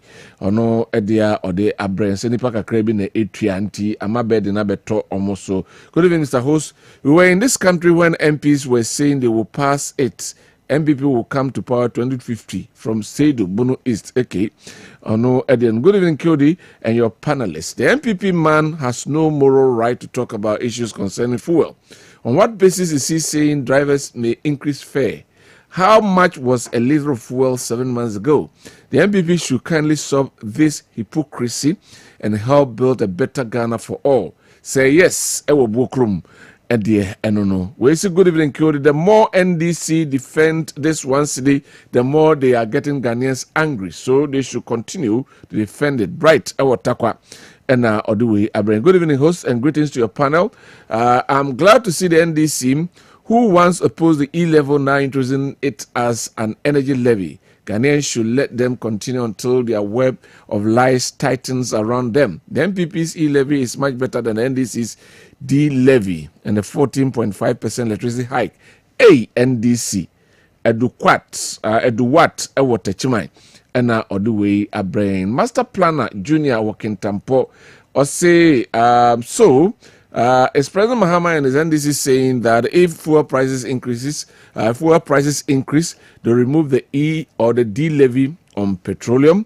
because price of petroleum have dropped, you decide to sneak in de-levy on petrol and diesel, robbing Peter to pay Paul. You told us that you have increased electricity tariff by 14.75% to solve doing so, and today you are entering into drivers and riders' tanks to steal 1 cedi per litre to solve the same doing so. Fakitiwa Beji Kesie government. Fakitiwa Beji Kesie government. Okay. And also, the man pick up about 2 BP na fe yensan emram. Good evening, Cody. I'm Mami Bruni from Syria. Please, the two champions must calm down, especially the NDC's a champion. Anyway, oh no, Edian, we see. Good evening, Cody. Despite the 1 cedi levy, what is the fuel price now? 1 for the right. Let's move on now. For share the necessary strike, friends and Prof. I said this time for free. Now, Ghana Registered Nurses and Midwives Association say and nay. Yeah. Abang M1 nti omo edi omo nadie edi egu form. Yeah. Frank Bajade. Anyway, welcome to Prof. Very well. Nti mese light no ho asem ne dum so ne ade ndem se baby apomasibre ne wo pa. Eye se won ma edi adwuma ahye o munsa no. O mehwe no. I don't know the current ECG boss omampani president mama yi no. Minim but sabe mumra na adwuma ye. Why? Mumbe adwuma na munyai muntia no. Yeah, started chia yenye na ye hu difference bia. I don't have any hope say ye nsisi santo kro no a ye tuegu mu a ebekam. Kenten de untu ya o segu mu a ebesegu fom. That is for me my biggest challenge with the system. Next is for Marco strike. Mesremu. Health ministry hono ho. One very delicate area. Na ebia munya encounter minister Kwabena Owusu ebia munya encounter no media minim no pa free achire we stayed in the same school for 4 years and media minim no. In fact, under the leadership of Kwabena Owusu, I will be surprised if health group be and health workers group be ebeko ebenya problem with aban sikasem condition of service and then na omunya hearing. Sometimes they do baby open minister kran na kasaya wuntainya no. Enye me Kwabena me nye sure say Owusu Dankwa. I say the doors are always open. They should come. You see? Near CCC Accra should confirm what I am saying. Or no dear, I mean so TA he knows what, I don't want to go much into Adi, but we've as student leaders we've come across a lot of things like that. Then uhun is sunwa utumu say onyobia na asem kan yedin. And its availability there I can guarantee. We cry no say our Rwanda mu year conference bia omampani na share that friends actually we bomodian kobi. And so was here na asem ni see na say ojahoba. No san be assure president say o obehwe no resolve. Na so ompani fo no kra no matena say akasa kra o mpani me sremo. Registered Nurses Association of Ghana. Baby mpani fo no bia say mu a problem, okay? And I'm open solution to the problem. The solution can be found on the table. I'm so maka they don't for mutinje. And omo yom to mo ko ha ne yebeshi omo from afi omo nti omo nka ti omo pese aban hu se omo hu Obani abre ai omo hu hia na se aban mu no nurses hu hia me ma mo nye strike for to tell us that mo hu hia ye nim se mo hu hia na the doctor answer na be hu doctor now even with the doctor cry you still need the nurses present. And they no dey mo hu hia obi o ka se mo hu hia bia e ma mo mfio mo hu hia ni America I'm saying it passionately. And minim what they can gain if they should take time with Kwabena Owusu. I know. Say Kwabena Owusu enya ni mu pena mo a na ebia na enye ono Kwabena. Ebia na ye the next ministry so okọ eni baby ese mutie na sem no kra no sabi onya akra wo NDC nim. Metimi ama ne background in NDC ma bu se ofri ase ache.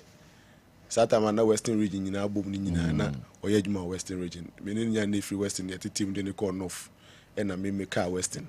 Enti onyo bi a ontimi nko mampani anim. And onyo bi a ontimi nko ono anu nu atofo se anim.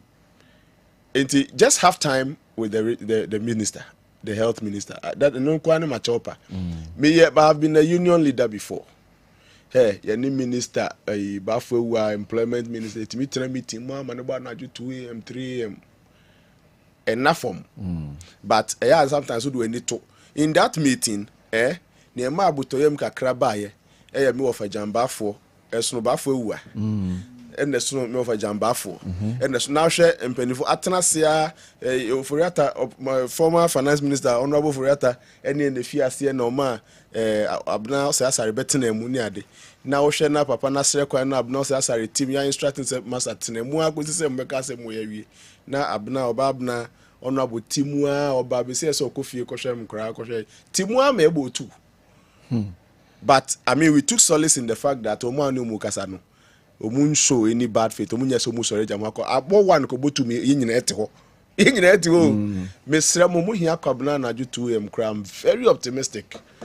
I'm saying this because I know him. Okay. And sabi baby I free ne menya sure say anything can take Kwabena's character away. Or no so mu ne kan edu baby ne say mpanimfo asoti a onye obi a ontimi nko atofo sen ho. Ontimi nko mampani John Dramani mama ho. Just come to the table. Made me very optimistic say mobile table no ho. Unfortunately I see weekend. Now no cry weekend crowd so unyana. I'm sure you can get him. Right. This is an important thing mesre. Na monko kasem na sembie no ma sabe de kuma any second near the neck. You will get everything you need while you are seated on the table. It's like the gamblers rule. Moto chacha. Your eye must be on the table like that, where everything else occurs. Will you any 1 minute cry? Staying home, I'm not sure is the best. I'm not sure the nurse need be fear by this time. In hotono. Omunya ya ombe serving nipa no a ebe omunchen de bia no ehun hia conditions of service ehun hia sikasem ne ehun hia bia ehun hia but the era where you hwehwe mpanifo kwa no ma meeting a yenya ne de I think it's a very old strategy, very old. Ebia pen yo mesi my union leader pen now kan history na ebi no timi declare strike no for play no muko mesre enye health sector and enye with a minister that is ready to listen to you. I'm saying this because we Kwabena. You before from minim na maybe I'm submission very different. Right. But I can tell them so mutemia. That gentleman over there is somebody they can. But they can work should we have waited up to this time? Can you Sabria? Womukui. Think of buying or who at least or call me so some of these facilities in new there's problems are never on. I don't know what train up to this at this moment. Me discussed this because I've been a union leader before. I thought there be a obi to me inherited problem no. I thought there be so no but o try dey free so na emaya na bia bibi kuremu. And na demands ni nyina no e bia nka say ba e me nka say aba too late. But it must be featured in the budget. Say demands could whatever it is they are doing, it must be budgeted for, it must be featured at the but budget be our allowances are miscellaneous in the important area like health. Me assure so money they can find somewhere to put some of their demands. Simple Omuji to sign, and as a union leader, I have had occasions to sign a tripartite agreement. Effect no be take effect somewhere maybe later.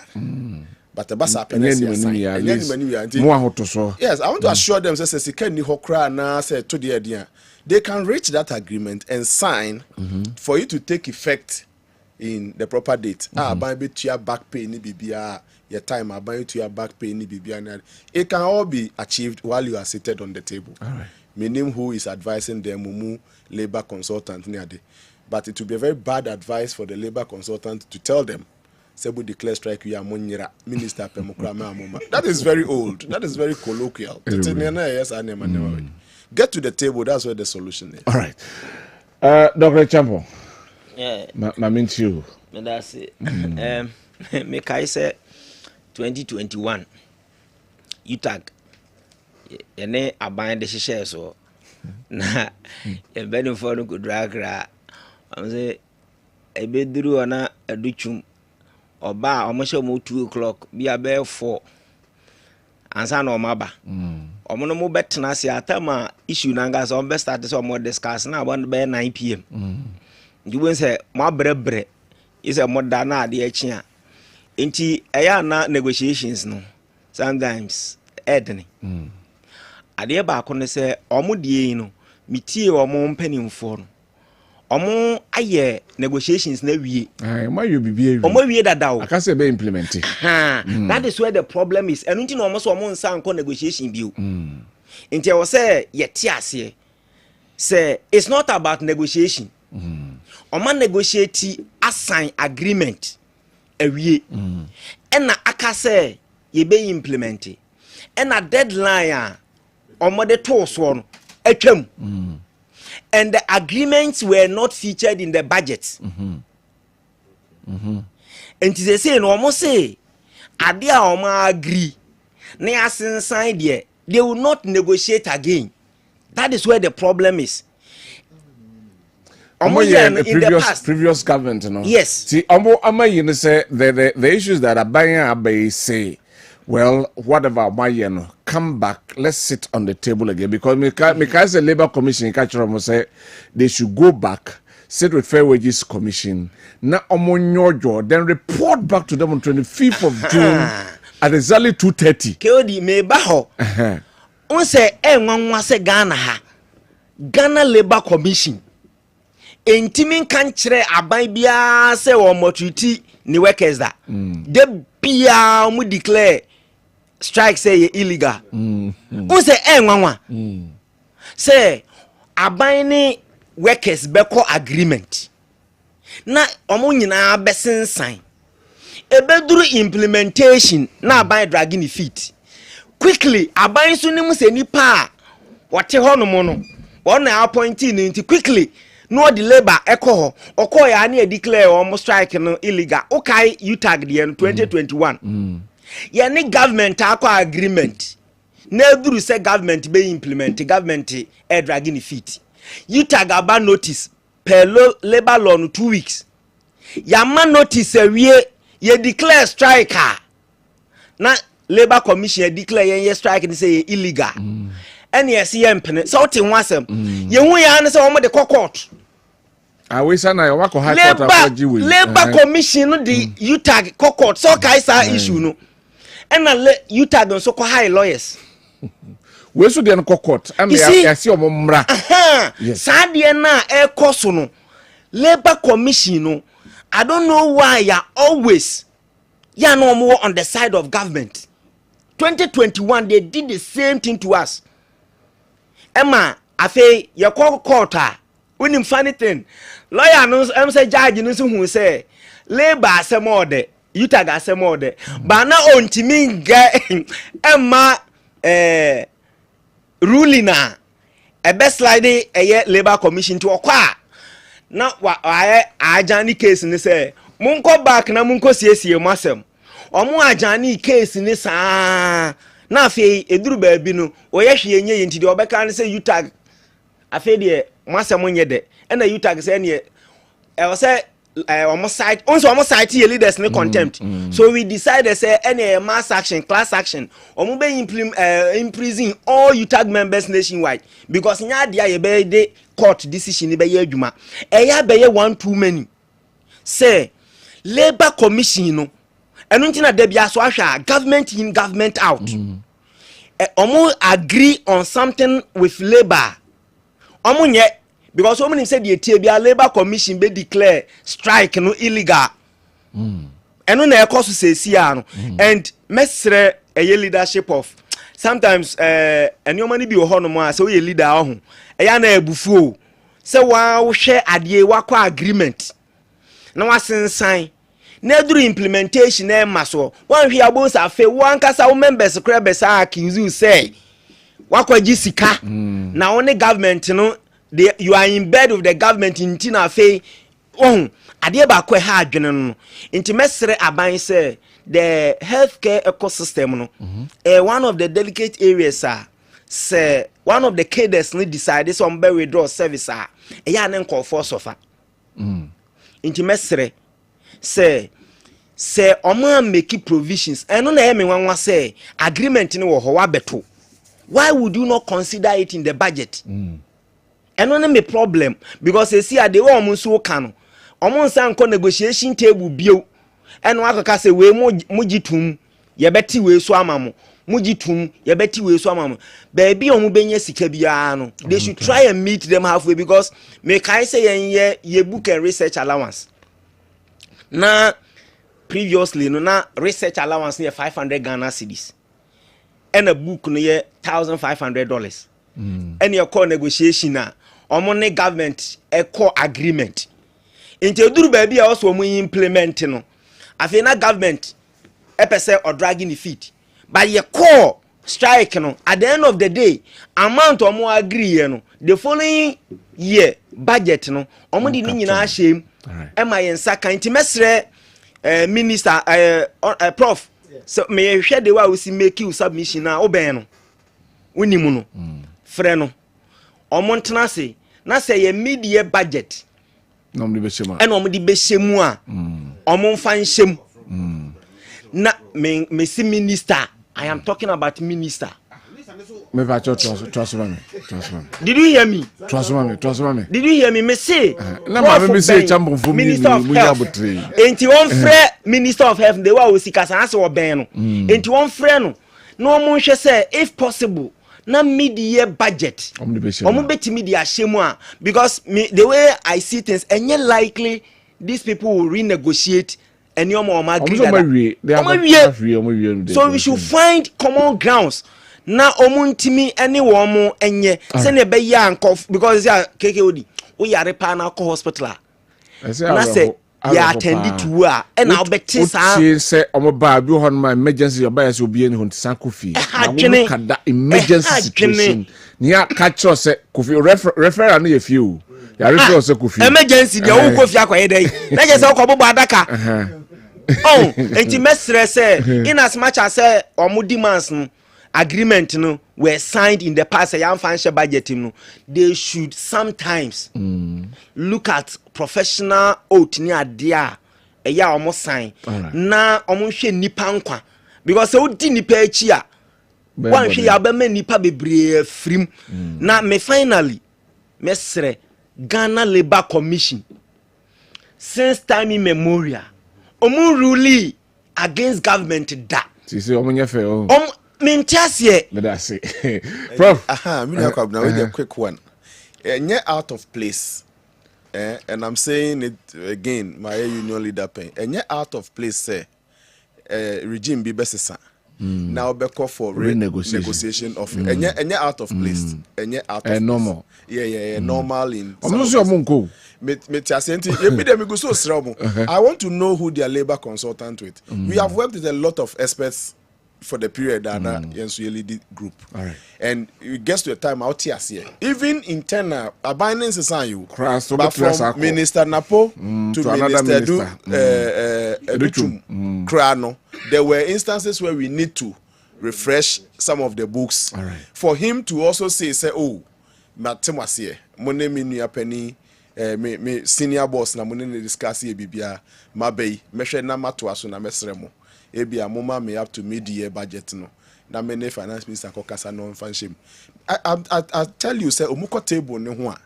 Renegotiation doesn't mean you be fat terms no one by one. Aba be say we be tiso ana ye be any say you. Ya mane ebo head minister ba ekran kan makochia no.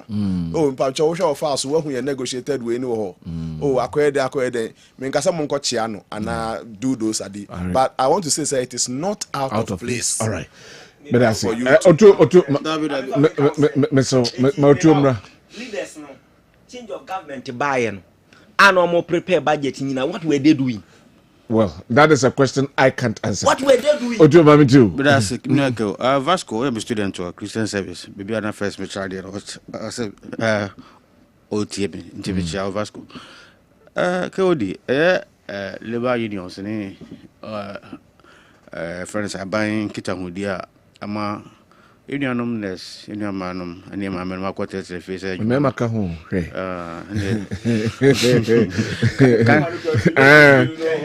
Can strange or barbarness by Neddy, I think yes, of good. So until I best say I decided any good so best or say baby a pempeswa she could do no. I think an enemy one of the executives now can be say Omako interlocutory injunction, I bet to almost say almost and resume adjustment because almost the any illegal. The strike action is illegal. I think so. Almost Monterey, some are called interlocutory injunction, also Monterey, day, almost Labor Commissions, not Capesa Big Kakra. You see, Omono, their main aim, they say, productivity should go on while negotiation continues. Yes. One Tio Masia, Obaka said they are always on the side of the government. Then they should also make sure, say, Emrana, the procedures near the court. Strike, you know. If Obi follow to the letter, they shouldn't come to defend. Let us make them defend them. They are in the position to make sure say productivity is still going on, and then still also the discussion. If they say your strike is legal, it means they have shattered productivity. The way they are always in the middle. The Americans say, "No, me tell you, executives in the back on some now can I think it's ancient crime." So, court injunction or no court injunction, they are not returning back to foreign service. I think it's quite unfortunate, and it's a best from not we human life, and say about percent or wrong cover from because you even your killed they say the previous government in our year that negotiations, and the new government now also factor a lot of things into the budget. You know what they say? Say a previous say a current too. I am buying your negotiation. I am buying but I buy beyond so by share not to buy the budget or here a 2 budget or man Sika one in some no of your day. I check I call sector beer and a ministry beer. So we are buying by patches or by one say or Makoda negotiation. There is that docket and as a document that they need to be implemented. And the Hobasa or yet or factor till or factor Nasa and your ma emergency say okay or Casamitria now they know this canon. So Sabanasa, what then should the government do? Maybe meet the discussion table, the negotiation. No, Oman go in and come from. So they say, Oman go strike now. The minister say, "Wa friend one there's nobody to attend to." They come strike anyway. And son from. To be who is saying, call them. This is the situation. Give me time. We will attend to it. Also, friend one as na provoke say. He was not in Ghana. He was not in the country. And after the strike, no. So they say, "Waba or try so be friend penny for no my negotiations." Or say, "Omunyina obi in Ghana, obi a friend is saying." So he's tried several means to reach out to them, but nobody is picking his call, and that is very unfortunate. Me, I don't want to sound so political, and as I mean, this is politically motivated. So what I say the way because the opposition is actually mankind. So opposition is actually no move jam. Say the bear striking the back but Sabi or trying to say or the young on them. So what I say, and then maybe I am man who come die Sabio. Sabi must we nipa bia so yare and point bia. What I say, yare any exception of a but me also but my Sabi who nipa bit me ayare akoda Sabia no him more. Enti ebesremo when that is the dia na ebesre to me enka ho hwe say omon samra no be adwuma so that say na yan kan sam no biem ni yan hwe kwan ebefa so because and budget for this year dey yan ready awie so one for renegotiation. I think to a champ man yes me come as en kasa shema no me kasa there be na say a chopper your patch the pride your patch the pride there be person me can say for mu chow and the budget you factor that is the reality you can't budget just address me na jai doctor na you dey me obi say we na say so budget no you can't budget na wie and unfortunately omo we ni factor into the budget and probably was it any down one as a man any down so what I say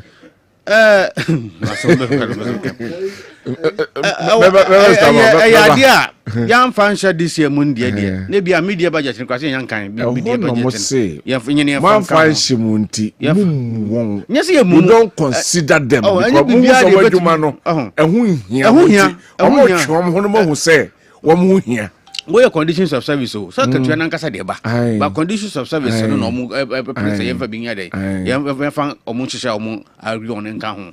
E na buy na fa nka ho this year budget wa fa nka ho. E bia media budget. Nti mumra na yen ni montana se ni nkomo a sabe matena wi mu hye mu ko ye frem obi am peke na che sad na deliberate na ene anything na make say sabe ye nyina no nya ba kofo na yare obi ebi kura watu kwan ebi a oba bi na se wonu ebi na sabe ono so yare koda ayare sabia obi hia nurses na sabe aboa age wo mu nkwa enti de ye no ye ho na de ye pra ye ho te be sere wo mu modaro mo mra na ye ntena discussion table so ne hu babia susan di body hunu be den e be kwa akoduro nti no we no chopa but omo so ba ya omo so nyire omo hunu adwuma no omo nye aho we ya futu kakra bi omo nye na TikTok no WhatsApp no omo nya nto kakra no omo ba adwuma that's some patches so mo say twum da bi na se ya tufo we nya twenu twe ye tufo so de TikTok no ne WhatsApp no ya omo ntusu so oho no omo adwuma na adwuma no nwie pe all right that's it information nya na say akotia line in front of Pentecost Church ECG transformer na sion ya sija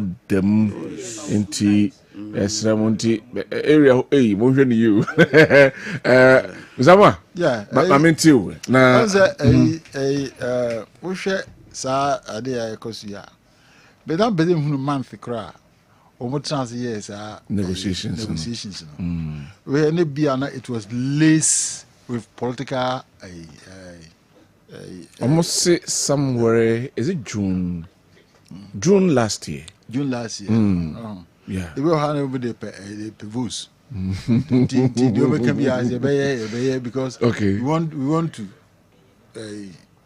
pesi fa kwem so e benya wo mu amoma ba be di enche so be to aba amaye tie no timi ba ti na bibia na so mo so yi na mo krokro ye be wi ama ye be wi aba cause mo pay there say eko condition of service ho asem na mo kan say and ye ho no e ya ade a se hwe na so we kai a kai na I forgot President Kufo Koye no President Mills buy no there were certain things be a oye to wha President Mills buy no the office is too much want to implement you implement it and say a single spine horns and some yes yes single spine for instance yeah or implement it it was a nice but no office we need a budget you wait me there I supported that he didn't implement it. It is a government because that's why yeah they told us or we bar as I said more money negotiation munya pe any abotese mu no be hia biom na say bibi o mu visit me e den sakra bia ba ye ba o gina se ginjina ba ko na me ye enu a na me gina so nti mi ka me no me ka hwe a e ona so wa mwa and mo is a very sensitive area pa we carry President for time doctors call strike yeah ba ko ma me o go to hospital na doctor bia no wi what I say and the nurses no mo so bibi says no mo nya abotro because bia na uhu nipa bi you can na ukunu ana o maame ana o papa ana unua bi akodu hospital na go hia an assistant from a nurse but o ye nti obi an ho behwe no said o ya so kwa nurse no di ya san refer ko fie obetima free and life is here you can't get it back the best room say o montias say na prof vokan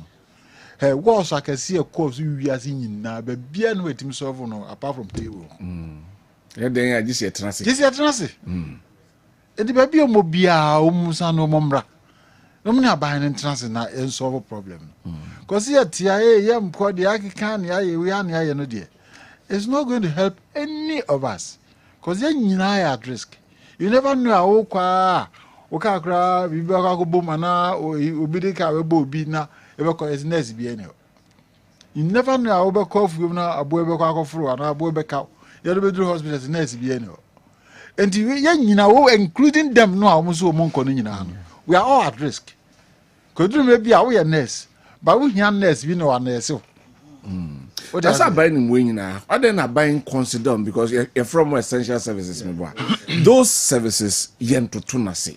But those as you say, anything we have frame on the table, almost so Mumbai. What I say, I buy any woman myself, Mungo de Mope. Okay. Doesn't mum that table. This is a besu catch and say, whom ya mean to yan san wa frame to. Who's what basad and said yet ye. Oh, because now I can say. Nia omo ba betoy enim nia me omo anti ebia omo pese nka ebia for you know kra na bia na akwa ho a type of blackmail bi kra okay it can happen and yamma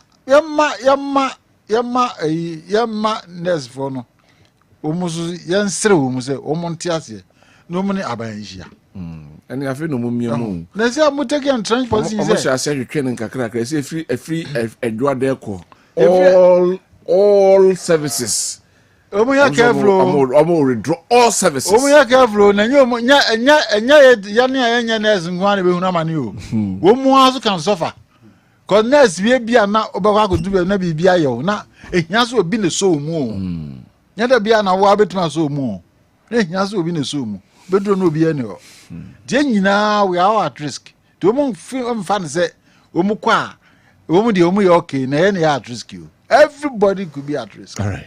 To omo share sade no so na mesiro mpa say omo ma let us we need to consider certain things. It's very important. Yeah, we dey fache me say as me ya bem you see government ni labor wo adwuma wura anywhere we adwuma ma adwuma ni no ese mu hu the relationship that exists between government and labor government na etua oka na wo ye adwuma ma aban ye adwuma mu ya ye we kura no menye sure say aketua ntumu the suggestion will come from wo employer wona all this suggestion beba because wo employer de onyaya kontum da and kontum people should be mindful of that into government and labor relationship no labor ne here be free government ho e wo say government benefits eventually from adwuma na wo ye no but onyaya and kontum condition of service background no so nimu a wanko kaina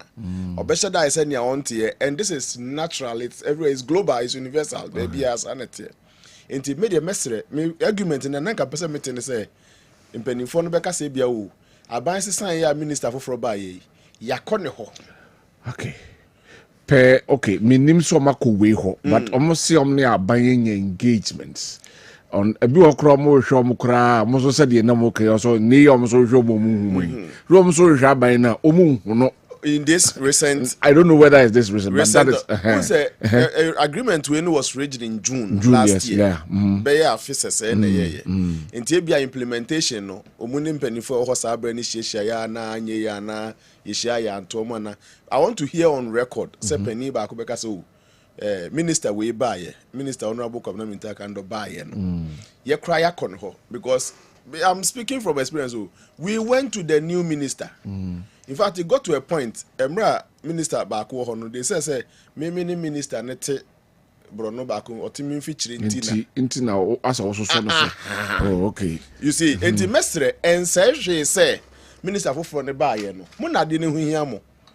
Sometimes negotiate and say wo pade afro bi ho aye akrokro kasade ben nipa no ne wohia ne ne o salary no conditions of service ne ade enti so mutimi ba ebeka so ni ye hwehwe menua minta kando oba ye ya try say ebe hu no ne ne kwa ya ma na kwa abampo ne a chance oba ye no ye document we da ho bomode ane 200 na mo man na o kan ye no menua Kwabena kan den ne ade then we know say then the problem has actually and yes sir now I say aban negotiate to wanti minister for the bar, he must see automatically and must act automatically. Employer and relationship, no. I tell you, it doesn't work like that. Anyway, thank you very much. Your OSP, dear no, any kind of react by time no sir, but young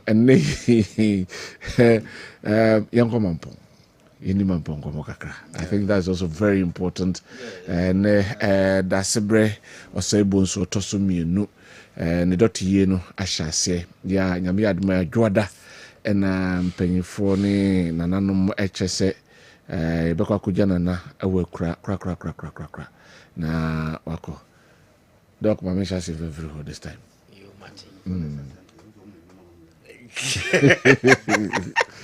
Okay, Kodi. Medasi ohini bia we within be 2-3 ohini bia wa kwantuo a obeko yeah nti amamre mu no saa na ebeye no minim se beduru ba bi no da omobeko akope no krabre no kra no obi ampie e o mre bi da ha be yes mem pehwe abonte ho ampie eno na duru ho no mu a ye be obehunu se ampa vagrants so no vagrants eno ye de vagrants health we ye ka vagrant a omo a Oma adwene ho ateche mo man na mabonte o mayi o mo ntoma o mo kura na ye masa command no ko mo kura mpie Omote. Aseɛ. Okay. Ɛna hu sɛ amammerɛ ɛwɔ hɔ. Yeah. Me ɛba se ya ma me de hɔhoa me ho. Ɛno ne ya ne yɛse ma wasante sɛm. Ɛho hiaw. Yɛn yɛ deɛ yɛba se ya yɛntina from time immemorial. Yamammerɛ ne yɛ bibia anyera yɛ no. Because yɛ de hyɛ aseɛ ne yɛbɛsi bia yɛmfa modernity ne me cover so. Yɛbɛyɛ ne pɛpɛɛpɛ. Uko social media na utie de we ankɔfo bi si kan na nipa no wawu mu nkosie ne yɛsrɛw. Sɛ wo mpɔtɛmo yɛyɛ ne saa baabi a wo fire wo de ewu a tam no kɔ wawu. Yɛ deɛ yɛ asantefoɔ yamammerɛ yɛbɛyɛ ne pɛpɛɛpɛ sɛ ne bɛyɛ nkyirima yɛkyi kwan nyɛ dɛ enyira.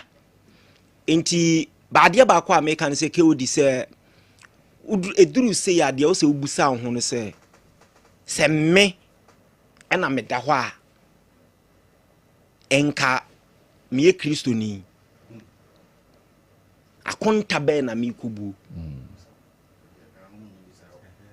ɛno ɛna ɛwɔ sɛ yɛn enipa wo hu sɛ obi da hɔ a ne wo sɛ wobusa wo ho no sɛ ɔkyena sɛ tomia akonta bɛn ɛna mekɔ akubu ota sɛ frank sɛ akonta bi ani oba me kristoni enti me de me kristoni na me methodist ni de me gidi sɛ akonta bi wɔ hɔ enti sɛ nipa da hɔ a ɔkyena bi akonta bɛn ɛna obebu so hu ni saa obehu de wa obesi atoto wo neoma ɛni de wa obesi because me hwɛ na napa bra emrantie bi kɔ kaa so mo mpre sɛ obi bɛyɛ MC wɔ mampɔn na ɔfrɛ wɔ mo ne ɔne wɔ mo kasa. Who would have thought to say within some few way ye be kasa na nakɔ akura. Enti sometimes enipa nkasa o hwɛ de wa ye si hu obi no si pagya no ɛya awdwene ho ase ye de kɔ hen. Alright. Enti ye be kɔ ye nyina emre ndu se be kɔ ne akɔgya ne akɔ katana na echi kra. O mekɔ mampɔn. Thank you very much. Prof. O ma sha ase be mekɔ no. Prof Monday. Anopai in fact it me to fa ho.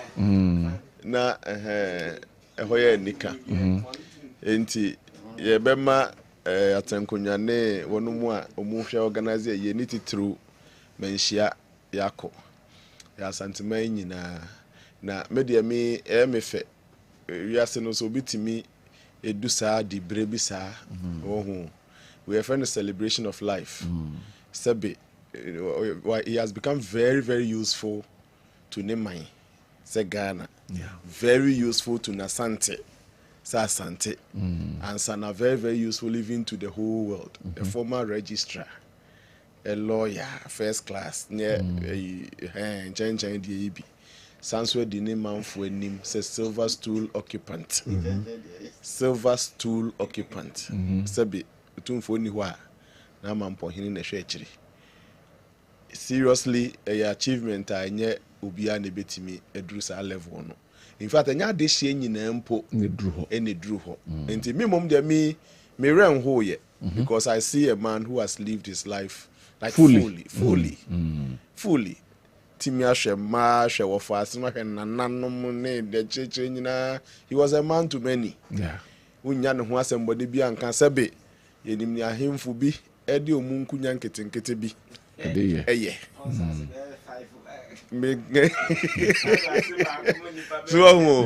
Sabe hwekunya kese we wote ho asem da ben like then what dent not even adi na ya hwe ne ya man ya akokese pa ne ma biso nyina ya akọ ne ya gya ne kwase ne afiasie kirenya bokọ se ne animu aye bokọ yi na chi enya bokọ me de me ogidie se akunya bi hu beba kasa na enye mampo that won't happen enti bibia be bokọ ne succession nchire maba betie ono ne ho nsem ene bra obebo ye ne small de be sum mampo that is all I manage.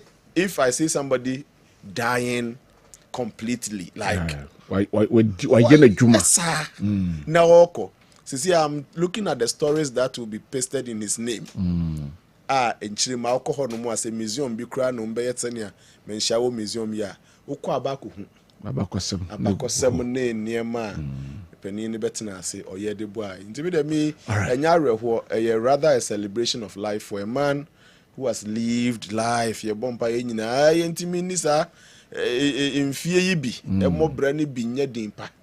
To send me a man po hin na man po hin eja dimpa or the I could join in an animal crowd. Frank.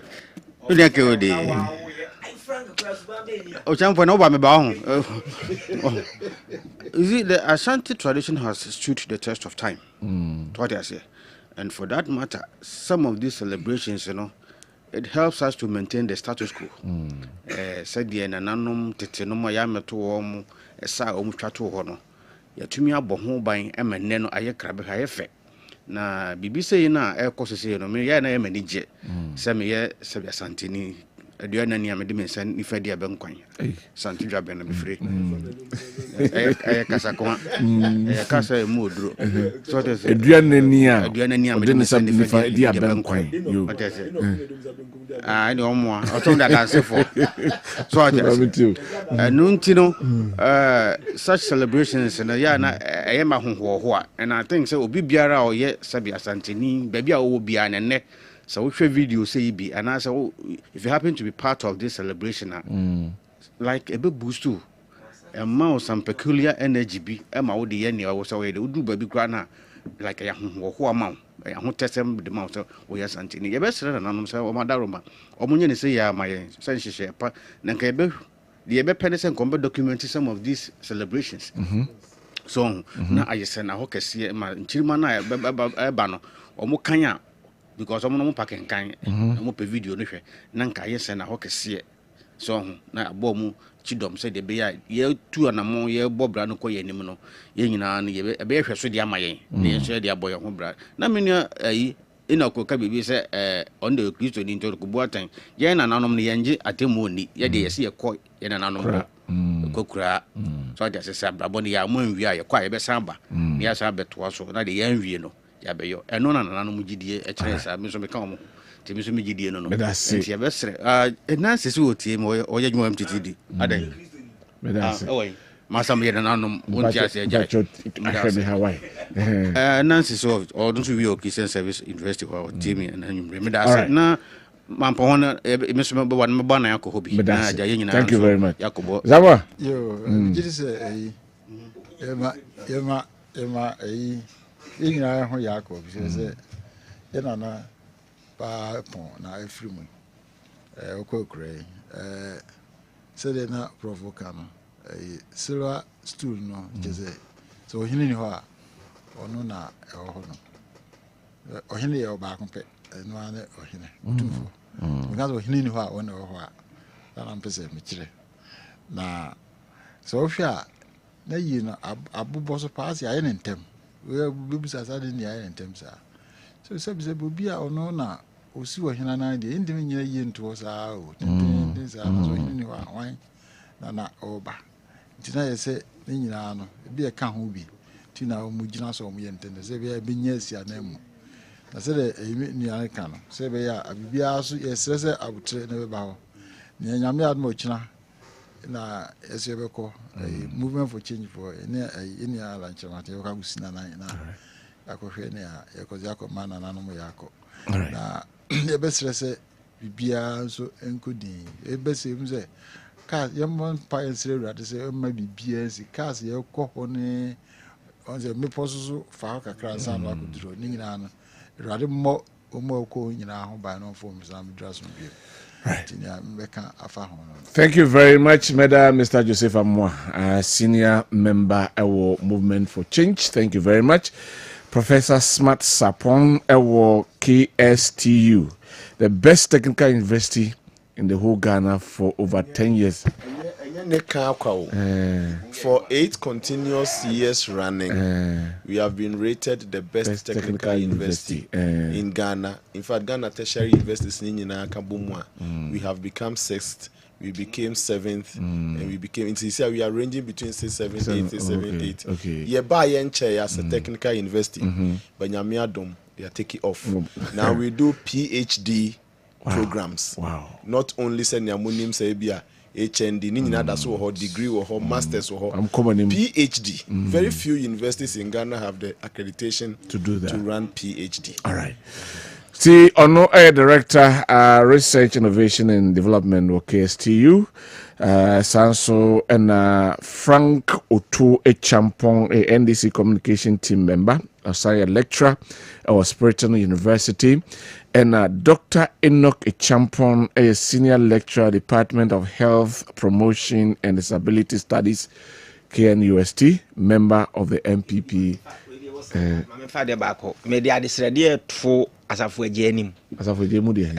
Scholarship Secretariat and Ramishiano Airport, Minidin Komobi. So, Timia, Zay Frank appointment in Aston, now when you be the man scholarship, no any PhD. Man scholarship. May come Mr. One on one man scholarship and call outside and call any PhD. Because why ye Juma men this year, Momarini, still appointment when you be. And many as for Asia airport, me catch and say, Minu be war, NDC, Ashanti regional. Minim so ni mo dia me kan no osere enti me she that kan intentional me she la bolding enti so otie ma nwumre dia me de me kan Frank Champo man kan otuo so otie ma nwumre yi a on kai say nura me ni hia wo kia me catch no enti Frank ubenya scholarship no akwa thank you very much same so not to one card amana da anyway me ni Kwabena Owusu Dankwa ma me ncha me ma me ba ko aye obaya wo Kingdom Curtains na nwumre yada si se ono so da bia wotie yen tinyame enhia ho hye nkran papa nyame enkan ho ena photo ewo cas school ho no so echia no mala me ya na hye dwumedi ya yede ebreo sanso ena nana Kwame Sunday omo eboy with sound production friends and direction and incredible nyina technician on duty MCR4 omo nyina eboy yakram nyame adoma adwada yebehia ewo mache eso ba